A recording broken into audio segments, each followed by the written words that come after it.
এক সময় পেবলটনের অদ্ভুত গ্রামে হুইস্কার্স নামে একটি বিড়াল এবং স্কুইক নামে একটি ইঁদুর বাস করত। তারা গ্রামের বিপরীত প্রান্তে বাস করত, বেকারির কাছে একটি আরামদায়ক কুটিরে হুইস্কার্স এবং স্কোয়াক পুরানো ওক গাছের নিচে একটি গর্তের মধ্যে বাস করত। পেবলটনে এটি সাধারণ জ্ঞান ছিল যে বিড়াল এবং ইঁদুর একত্রিত হয় না।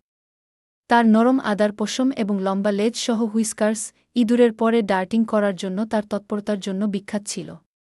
এদিকে স্কোয়াক তার দ্রুত মন এবং চঞ্চলতার জন্য উদযাপন করা হয়েছিল যা তাকে এক রৌদ্রোজ্জ্বল সকালে হুইস্কার্স একটি অদ্ভুত অনুভূতি নিয়ে জেগে উঠল যে আজকের দিনটি অন্যরকম হবে।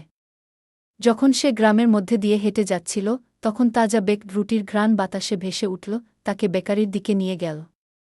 একই সময়ে একই সুগন্ধে টানা স্কুইক ওক গাছের নিচ থেকে বেরিয়ে আসে।